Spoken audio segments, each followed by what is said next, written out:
Bienvenidos al reto Bradbury de Atrapado en sus páginas. Estamos en el día número 23 y seguimos leyendo El Llano en Llamas. Estamos ahorita en el cuento El Llano en Llamas, el cuento que le da el nombre al libro. Y comenzamos. ¡Viva, viva Petronilo Flores! El grito se vino rebotando por los paredones de la barranca y subió hasta donde estábamos nosotros. Luego se deshizo. Por un rato, el viento que soplaba desde abajo nos trajo un tumulto de voces amontonadas, haciendo un ruido igual al que hace el agua crecida cuando rueda sobre pedregales.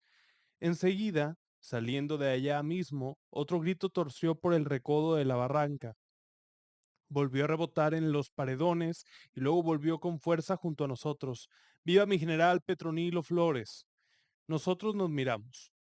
La perra se levantó despacio, quitó el cartucho a la carga de su carabina y se lo guardó en la bolsa de la camisa.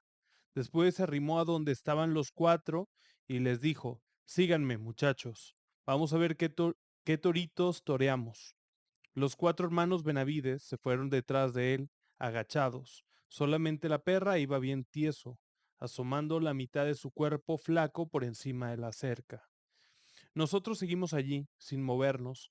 Estábamos alineados al pie del lienzo, tirados panza arriba como iguanas calentándose al sol. La cerca de piedra culebreaba mucho al subir y bajar por las lomas, y ellos, la perra y los cuatro, iban también culebreando como si fueran con los pies trabados. Así los vimos perderse de nuestros ojos. Luego volvimos la cara para ver otra vez hacia arriba y miramos las ramas bajas de los amoles, que nos daban tantita sombra. Olía a eso, a sombra recalentada por el sol, a moles podridos. Se sentía el sueño del mediodía. La boruca que venía de allá abajo se salía a cada rato de la barranca y nos sacudía el cuerpo para que no nos durmiéramos. Y aunque queríamos oír, parando bien la oreja, solo nos llegaba la boruca, un remolino de murmullos, como si estuviera oyendo de muy lejos el rumor que hacen las carretas al pasar un callejón pedregoso. De repente sonó un tiro. Lo repitió la barranca como si estuviera derrumbándose. Eso hizo que las cosas despertaran. Volaron los totochilos, esos pájaros colorados que habíamos estado viendo jugar entre los amoles. Enseguida las chicharras, que se habían dormido a ras del mediodía, también despertaron llenando la tierra de rechinidos. ¿Qué fue? Preguntó Pedro Zamora, todavía medio amodorrado por la siesta. Entonces el Chihuila se levantó y arrastrando su carabina como si fuera un leño, se encaminó detrás de los que se habían ido. Voy a ver qué fue lo que fue, dijo perdiéndose también como los otros. El chirriar de las chicharras aumentó de tal modo que nos dejó sordos y no nos dimos cuenta de la hora en que ellos aparecieron por allí. Cuando menos acordamos, aquí estaban ya, mero enfrente de nosotros, todos desguarnecidos. Parecían ir de paso, ajuareados para otros apuros y no para este de ahorita. Nos dimos vuelta y los miramos por la mira de las troneras. Pasaron los primeros, luego los segundos y otros más con el cuerpo echado para adelante, jorobados de sueño. Les relumbraban la cara de sudor, como si la hubieran zambullido en el agua al pasar por el arroyo. Siguieron pasando. Llegó la señal. Se oyó un chiflido largo y comenzó la tracatera allá lejos por donde se había ido la perra. Luego siguió aquí. Fue fácil, casi tapando el agujero de las troneras con su bulto, de modo que aquello era como tirarles a boca de jarro y hacerles pegar tamaño respingo de la vida a la muerte sin que apenas se dieran cuenta. Pero esto duró muy poquito, si acaso la primera y la segunda descarga. Pronto quedó vacío el hueco de las troneras, por donde, asomándose uno, solo se veía a los que estaban acostados en mitad del camino medio torcidos, como si alguien los hubiera venido a tirar allí. Los vivos desaparecieron.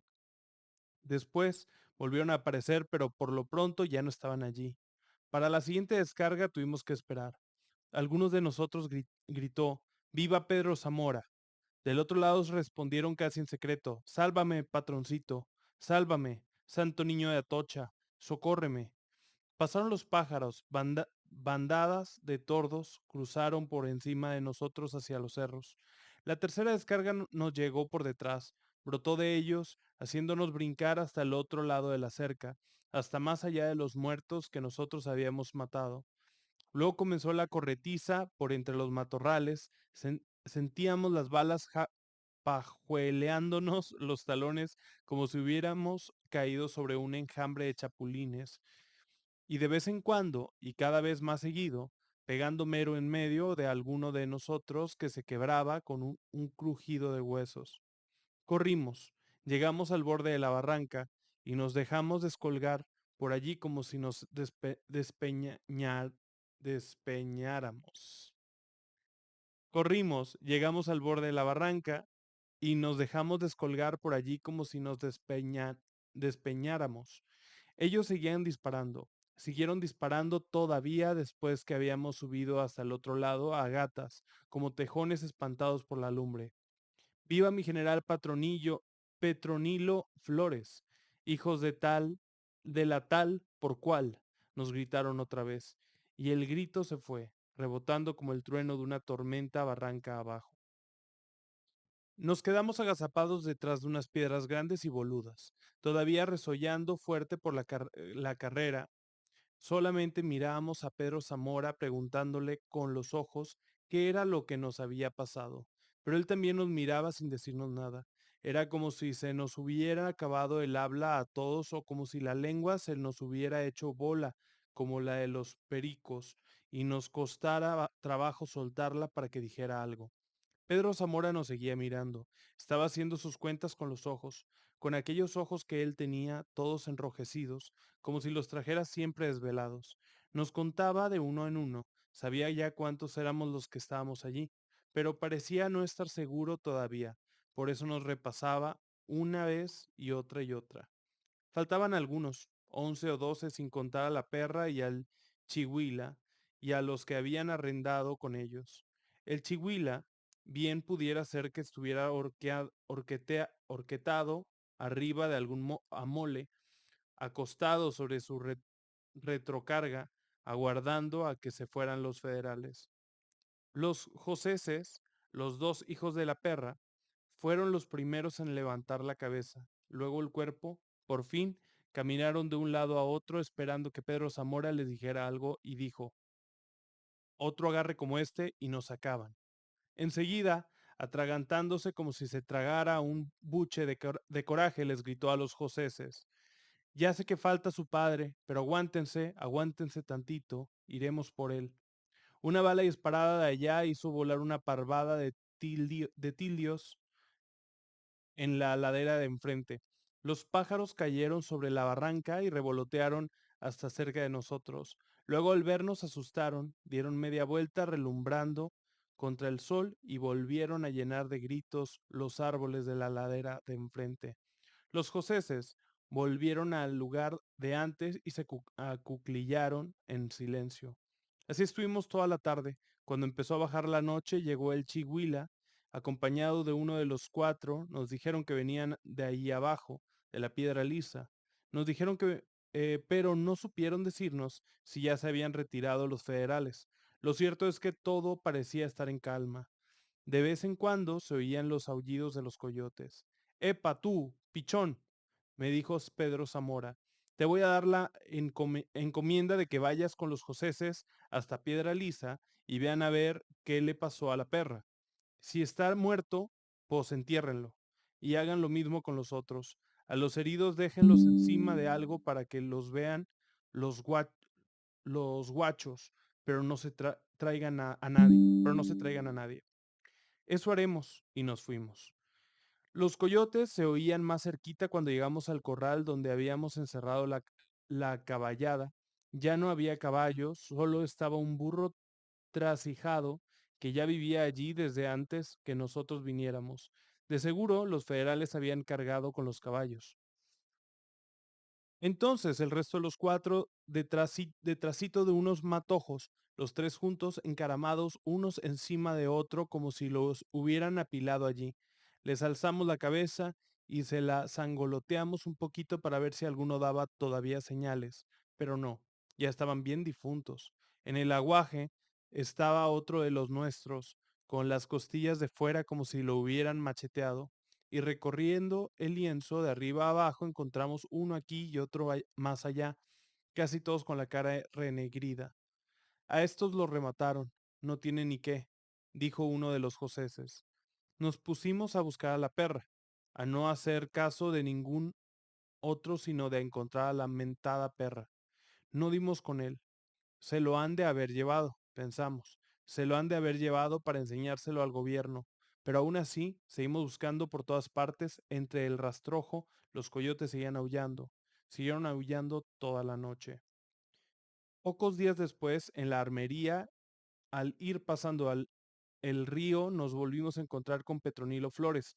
Dimos marcha atrás, pero ya era tarde. Fue como si nos fusilaran. Pedro Zamora pasó por delante haciendo galopar aquel macho barcino y chaparrito, que era el mejor animal que yo había conocido. Detrás de él, nosotros, en manada, agachados sobre el pescuezo de los caballos. De todos modos, la matazón fue grande.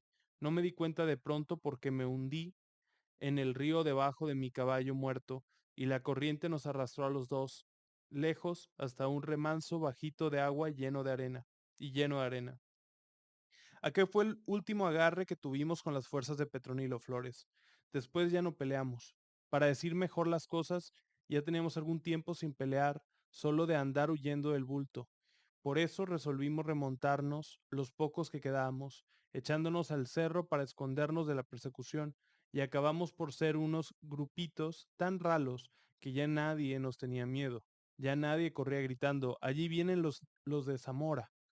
Había vuelto la paz al Llano Grande, pero no por mucho tiempo. Hacía cosa de 8 meses que estábamos escondidos en el escondrijo del cañón del Tocín, allí donde el río Armería se encajona durante muchas horas para dejarse caer sobre la costa. Esperábamos dejar pasar los años para luego volver al mundo. Cuando ya nadie se acordaba de nosotros, habíamos comenzado a criar gallinas y de vez en cuando subíamos a la sierra en busca de venados. Éramos 5, casi 4, porque a uno de los joseses se le había gangrenado una pierna por el balazo que le dieron abajito de la nalga, allá cuando nos balacearon por detrás. Estábamos allí empezando a sentir que ya nos servíamos para nada, y de no saber que nos colgarían a todos hubiéramos ido a pacificarnos. Y de no saber que nos colgarían a todos hubiéramos ido a pacificarnos. Pero en eso apareció un tal Armancio Alcalá, que era el que le hacía los recados y las cartas a Pedro Zamora. Fue de mañanita y mientras nos ocupábamos en destazar una vaca, cuando oímos el pitido del cuerno, venía de muy lejos por el rumbo del llano. Pasado un rato volvió a oírse. Era como el bramido de un toro, primero agudo, luego ronco, luego otra vez agudo. El eco lo alargaba más y más y lo traía aquí cerca hasta que el ronroneo del río lo apagaba. Y ya estaba para salir el sol cuando el tal Alcalá se dejó ver asomándose por entre los sabinos. Traía terciadas dos carrilleras con cartuchos del 44 y en las ancas de su caballo venía atravesado un montón de rifles como si fuera una maleta. Se apeó del macho, nos repartió las carabinas y volvió a hacer la maleta con las que le sobraban. Si no tienen nada urgente que hacer de hoy a mañana, pónganse listos para salir a San Buenaventura. Allí los está guardando Pedro Zamora. En mientras, yo voy un poquito más abajo a buscar a los zanates. Luego volveré. Al día siguiente volvió ya de tardecita, y así con él venían los zanates. Se les veía la cara prieta entre el pardear de la tarde. También venían otros tres que no conocíamos. En el camino conseguimos caballos, nos dijo, y los seguimos. Perdón, en el camino conseguiremos caballos, nos dijo, y los seguimos. Desde mucho antes de llegar a San Buenaventura, nos dimos cuenta de que los ranchos estaban ardiendo. De las trojes de la hacienda se alzaba más alta la llamarada como si estuviera quemándose un charco de aguarrás.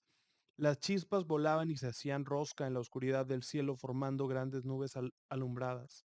Seguimos caminando de frente, encandilados por la luminaria de San Buenaventura, como si algo nos dijera que nuestro trabajo era estar allí, para acabar con lo que quedara.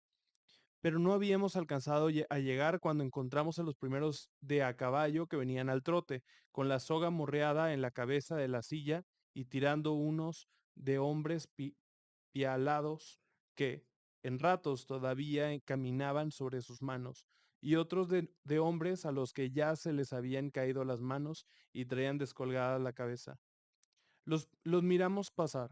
Más atrás venían Pedro Zamora y mucha gente a caballo, mucha más gente que nunca. Nos dio gusto.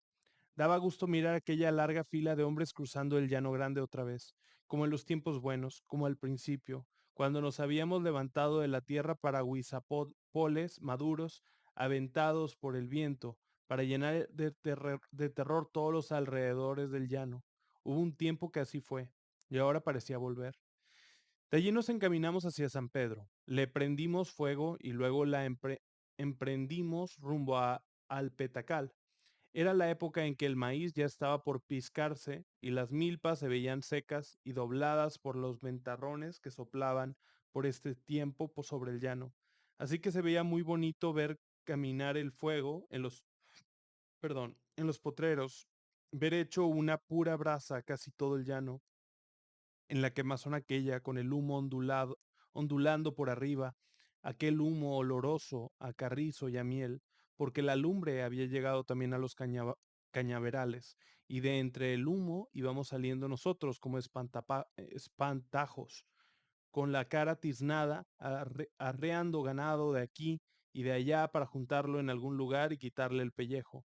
Ese era ahora nuestro negocio, los cueros de ganado, porque, como nos dijo Pedro Zamora, esta revolución la vamos a hacer con el dinero de los ricos. Ellos pagarán las armas y los gastos que cueste esta revolución que estamos haciendo. Y aunque no tenemos por ahorita ninguna bandera por qué pelear, debemos apurarnos a amontonar dinero para que cuando vengan las tropas del gobierno vean que somos poderosos. Eso nos dijo. Y cuando al fin volvieron las tropas, se soltaron matándonos otra vez como antes, aunque no con la misma facilidad. Ahora se veía a leguas que nos tenían miedo, pero nosotros también les teníamos miedo. Era de verse cómo se nos atoraban los huevos en el pescuezo con solo oír el ruido que hacían sus guarniciones o las pezuñas de sus caballos al golpear las piedras de algún camino, donde estábamos esperando para tenderles una emboscada. Al verlos pasar casi sentíamos que nos miraban de reojo y como diciendo, ya los venteamos, no más nos estamos haciendo disimulados. Y así parecía ser, porque de buenas a primeras se echaban sobre el suelo afortinados detrás de sus caballos y nos resistían allí hasta que otros nos iban cercando poquito a poco, agarrándonos como a gallinas acorraladas. Desde entonces supimos que a ese paso no íbamos a durar mucho, aunque éramos muchos. Y es que ya no se trataba de aquella gente del general Urbano, que nos habían echado al principio y que se asustaban a puros gritos y sombrerazos. Aquellos hombres sacados a la fuerza de sus ranchos para que nos combatieran y que solo cuando nos veían poquito se iban sobre nosotros, esos ya se habían acabado. Después vinieron otros, pero estos últimos eran los peores. Ahora era una tal olachea con gente aguantadora y entrona, con alteños traídos desde teocaltiche, revueltos con indios tepehuanes, unos indios mechudos acostumbrados a no comer en muchos días y que a veces estaban horas enteras espiando a uno con el ojo fijo y sin parpadear, esperando que uno asomara la cabeza para dejar ir, derechito a uno, una de esas balas largas de 30-30, que quebraban el espinazo como si se rompiera una rama podrida. No tiene ni qué, que era más fácil caer sobre los ranchos en lugar de estar emboscando a las tropas del gobierno. Por eso nos desperdigamos y con un puñito aquí y otro más allá hicimos más perjuicios que nunca, siempre a la carrera, pegando la patada y corriendo como mulas brutas. Y así Mientras en las faldas del volcán se estaban quemando los ranchos del Jazmín, otros bajábamos de repente sobre los destacamentos arrastrando ramas de huizache y haciendo creer a la gente que éramos muchos escondidos entre la polvareda y la gritería de que armábamos. Los soldados mejor se quedaban quietos esperando. Estuvieron un tiempo yendo de un lado para otro y ora iban para adelante y ora para atrás, como atarantados. Y desde aquí se veían las fogatas en la sierra, grandes incendios como si estuvieran quemando los desmontes. Desde aquí veíamos arder día y noche las cuadrillas y los ranchos, y a veces algunos pueblos más grandes como Tuzamilpa y Zapotitlán, que iluminaban la noche, y los hombres de Olachea salían para allá, forzando la marcha, pero cuando llegaban comenzaba a arder Totolimizpa, muy acá, muy atrás de ellos. Era bonito ver aquello, salir de pronto de la mañana de los tepemezquites, cuando ya los soldados se iban con sus ganas de pelear, y verlos atravesar el llano vacío, sin enemigo al frente, como si se zambulleran en el agua honda y sin fondo, que era aquella gran herradura del llano encerrada entre montañas. Quemamos el cuastecomate de Comate y jugamos allí a los toros. A Pedro Zamora le gustaba mucho este juego del toro. Los federales se habían ido por el rumbo de Autlán, en busca de un lugar que le dicen la Purificación, donde, según ellos, estaba la nidada de bandidos de donde habíamos salido nosotros. Se fueron y nos dejaron solos en el Cuastecomate. Allí hubo modo de jugar al toro. Se les habían quedado olvidados 8 soldados, además del administrador y el caporal de la hacienda. Fueron 2 días de toros. Tuvimos que hacer un corralito redondo como esos que se usan para encerrar chivas para que sirviera de plaza, y nosotros nos sentamos sobre las trancas para no dejar salir a los toreros, que corrían muy fuerte en cuanto venían el verduguillo con que los quería cornear Pedro Zamora. Los 8 soldaditos sirvieron para una tarde, los 8 dos para la otra, y el que costó más trabajo fue aquel caporal flaco y largo, como garrocha de otate, que escurría el bulto solo con ladearse un poquito. En cambio, el administrador se murió luego. Estaba chaparrito y ovachón, y no usó ninguna maña para sacarle el cuerpo al verduguillo. Se murió muy callado, casi sin moverse, y como si él mismo hubiera querido ensartarse, pero el caporal sí costó trabajo. Pedro Zamora les había prestado una cobija a cada uno, y esa fue la causa de que al menos el caporal se haya defendido tan bien de los verduguillos con aquella pesada y gruesa cobija, pues en cuanto supo a qué atenerse, se dedicó a sangolotear la cobija contra el verduguillo que se le dejaba ir derecho, y así lo capoteó hasta cansar a Pedro Zamora. Se veía a las claras lo cansado que ya estaba de andar correteando al caporal, sin poder darle sino unos cuantos pespuntes, y perdió la paciencia. Dejó las cosas como estaban y de repente, en lugar de tirar derecho como lo hacen los toros, le buscó al del guastecomate las costillas con el verduguillo, haciéndole a un lado la cobija con la otra mano. El caporal pareció no darse cuenta de lo que había pasado, porque todavía anduvo un buen rato sacudiendo la frazada de arriba abajo como si se anduviera ap- espantando las avispas. Solo cuando vio su sangre dándole vueltas por la cintura dejó de moverse. Se asustó y trató de taparse con sus dedos el agujero que se le había hecho en las costillas por donde le salía en un solo chorro la cosa aquella colorada que lo hacía ponerse más descolorido. Luego se quedó tirado en medio del corral mirándonos a todos, y allí se estuvo hasta que lo colgamos, porque de otra manera hubiera tardado mucho en morirse. Desde entonces Pedro Zamora jugó al toro más seguido mientras hubo modo. Por ese tiempo casi todos éramos abajeños, desde Pedro Zamora para abajo, Después se nos juntó gente de otras partes, los indios güeros de Zacualco, Sanconzotes y con caras como de requesón, y aquellos otros de la tierra fría que se decían de Mazami- Mazamitla, y que siempre andaban ensarapados como si a todas horas estuvieran cayendo las aguasnieves. A estos últimos se les quitaba el hambre con el calor, y por eso Pedro Zamora los mandó a cuidar el puerto de los volcanes, allá arriba donde no había sino pura arena y rocas lavadas por el viento. Pero los indios güeros pronto se encariñaron con Pedro Zamora y no se quisieron separar de él. Iban siempre pegaditos a él, haciéndole sombra, y todos los mandados que él quería que hicieran. A veces hasta se robaban las mejores muchachas que había en los pueblos para que él se encargara de ellas. Me acuerdo muy bien de todo, de las noches que pasábamos en la sierra, caminando sin hacer ruido y con muchas ganas de dormir, cuando ya las tropas nos seguían de muy cerquita el rastro. Todavía veo a Pedro Zamora con su cobija solferina enrollada en los hombros, cuidando que ninguno se quedara rezagado. Epa, tú, Pitacio, métele espuelas a ese caballo. Y usted, no se me duerma, Recendis, que lo necesito para platicar. Sí, él nos cuidaba. Íbamos caminando, pero mero en medio de la noche, con los ojos aturdidos de sueño y con la idea ida, pero él, que nos conocía a todos, nos hablaba para que levantáramos la cabeza. Sentíamos aquellos ojos bien abiertos de él, que no dormían y que estaban acostumbrados a ver de noche y a conocernos en lo oscuro.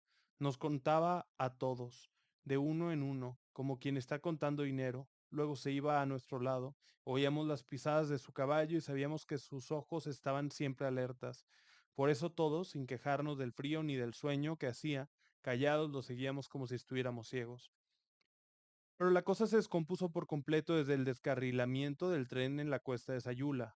De no haber sucedido eso, quizá todavía estuviéramos vivos Pedro, Zamora y el chino Arias y el Chihuila. Estuvieran vivos, perdón, quizá todavía estuvieran vivos Pedro Zamora y el chino Arias y el Chihuila y tantos otros, y la revuelta hubiera seguido por el buen camino. Pero Pedro Zamora le picó la cresta al gobierno con el descarrilamiento del tren de Sayula. Todavía veo las luces de las llamaradas que se alzaban allí donde apilaron a los muertos. Los juntaban con palas o los hacían rodar como troncos hasta el fondo de la cuesta. Y cuando el montón se hacía grande, lo empapaban con petróleo y le prendían fuego.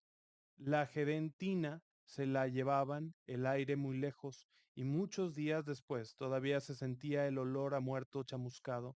Tantito antes no sabíamos bien a bien lo que iba a suceder. Habíamos regado de cuernos y huesos de vaca un tramo largo de la vía, y por si esto fuera poco, habíamos abierto los rieles allí donde el tren iría a entrar en la curva. Hicimos eso y esperamos. La madrugada estaba comenzando a dar luz a las cosas. Se veía ya casi claramente a la gente apeñuscada en el techo de los carros. Se oía que algunos cantaban. Eran voces de hombres y mujeres. Pasaron frente a nosotros todavía medio ensombrecidos por la noche, pero pudimos ver que eran soldados con sus galletas. Esperamos, el tren no se detuvo. De haber querido lo hubiéramos tiroteado porque el tren caminaba despacio y jadeaba como si a puros pujidos quisiera subir la cuesta. Hubiéramos podido hasta platicar con ellos un rato, pero las cosas eran de otro modo. Ellos empezaron a darse cuenta de lo que les pasaba, cuando sintieron bambolearse los carros, cimbrarse el tren como si alguien lo estuviera sacudiendo, luego la máquina se vino para atrás, arrastrada y fuera de la vía por los carros pesados y llenos de gente.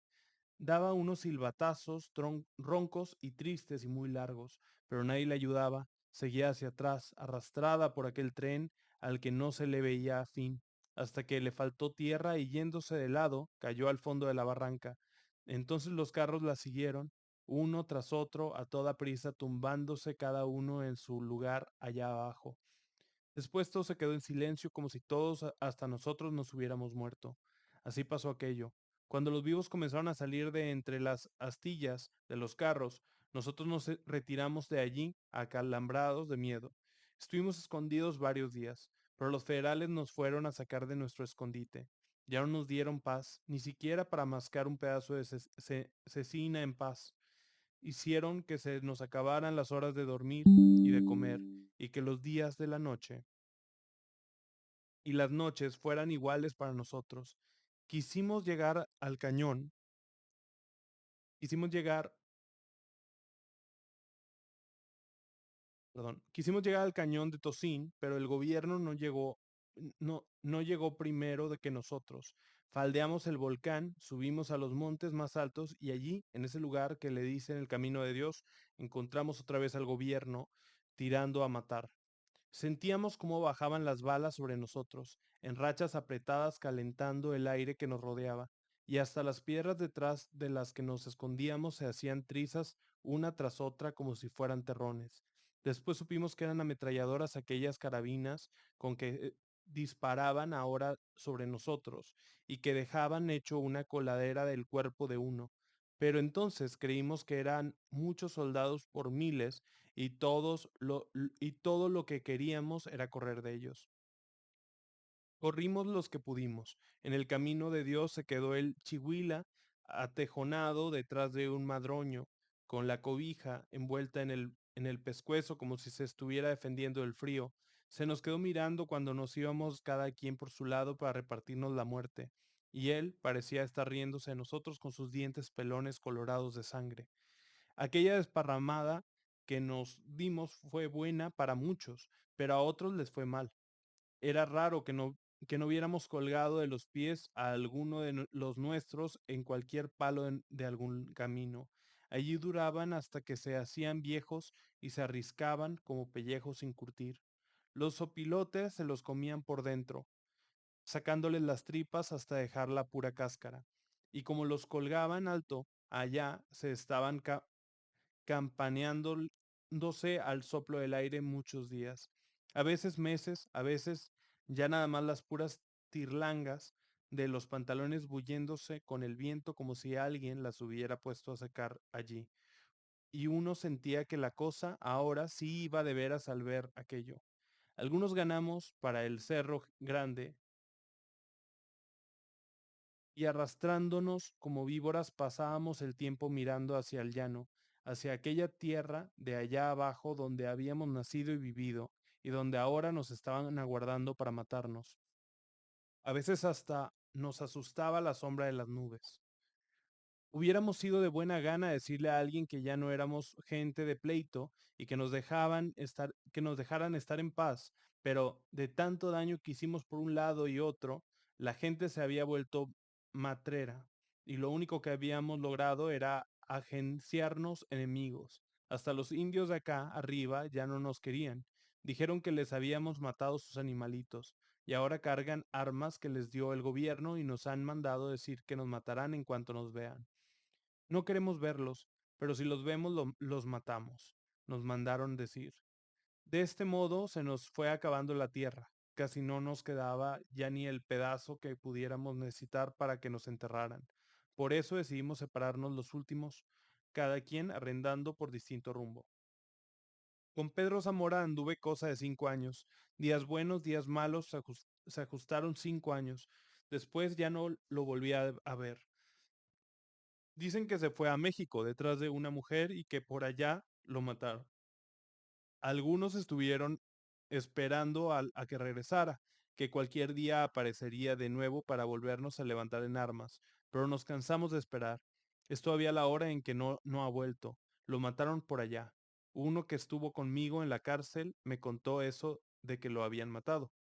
Yo salí de la cárcel hace 3 años. Me castigaron allí por muchos delitos, pero no porque hubiera andado con Pedro Zamora. Eso no lo supieron ellos. Me agarraron por otras cosas. Entre otras, por la mala costumbre que yo tenía de robar muchachas. Ahora vive conmigo una de ellas, quizá la mejor y más buena de todas las mujeres que hay en el camino, la que estaba allí, afuera de la cárcel, esperando quién sabe desde cuándo a que me soltaran. Pichón, te estoy esperando a ti, me dijo. Te he estado esperando desde hace mucho tiempo. Yo entonces pensé que me esperaba para matarme. Allá como entre sueños me acordé de quién era ella. Volví a sentir el agua fría de la tormenta que estaba cayendo sobre Campana esa noche que entramos allí y arrasamos el pueblo. Casi estaba seguro de que su padre era aquel viejo al que le dimos un aplaque cuando ya íbamos de salida, al que alguno de nosotros le descerrajó un tiro en la cabeza mientras yo me echaba a su hija sobre la silla del caballo y le daba unos cuantos coscorrones para que se calmara y no me siguiera mordiendo. Una muchachita, era una muchachita de unos 14 años, de ojos bonitos, que me dio mucha guerra y me costó buen trabajo amansarla. Tengo un hijo tuyo, me dijo después. Allí está. Y apuntó con el dedo a un muchacho largo con los ojos azorados. Quítate el sombrero para que te vea tu padre. Y el muchacho se quitó el sombrero. Era igualito a mí y con algo de maldad en la mirada. Algo de eso tenía que haber sacado de su padre. También a él le dicen el pichón, volvió a decir la mujer, aquella que ahora es mi mujer. Pero él no es ningún bandido ni ningún asesino. Él es gente buena. Yo agaché la cabeza. ¡Hala! Está fuerte, bastante fuerte este cuento. Y el que sigue para el siguiente día del reto Bradbury va a ser el de Diles que no me maten, que es el favorito de muchos. Justamente me hablaron de este cuento ahora en la tertulia que tuvimos en la Pinacoteca de Nuevo León. Justamente me platicaba de él Mario Elizondo, escritor. Eh, pero bueno, vamos a ver el siguiente, el poema del día de hoy va a ser el número 7 del libro de 20 poemas de amor y una canción desesperada que viene en esta poesía completa de Pablo Neruda y empieza así. Inclinado en las tardes, tiro mis tristes redes a tus ojos oceánicos. Allí se estira y arde en la más alta hoguera. Mi soledad que da vueltas los brazos como un náufrago. Hago rojas señales sobre tus ojos ausentes que olean como el mar a la orilla de un faro. Solo guardas tinieblas, hembra distante y mía. De tu mirada emerge a veces la costa del espanto. Inclinado en las tardes echo mis tristes redes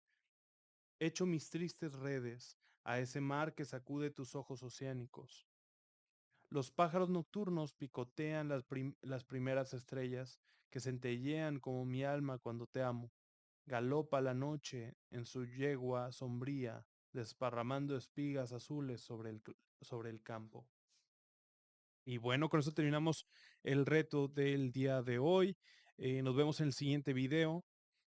Espero lo hayan disfrutado y que se hayan quedado conmigo hasta el final. Este fue un video un poco largo, pero bueno, los invito a que vengan a nuestros club de lectura presencial, el club de lectura en línea. Ya vamos a empezar la última biblioteca de Londres en el club de en línea para junio. Y bueno, gracias a todos. Si te gustó este video, por favor, dale un like, deja un comentario, síguenos en YouTube, síguenos en las demás redes, en Instagram, Facebook, Spotify y TikTok. Bueno, y muchas gracias. Cuídense mucho, los quiero. Soy Andrés Vargas y esto fue Atrapados Páginas Reto Bradbury, día número 23.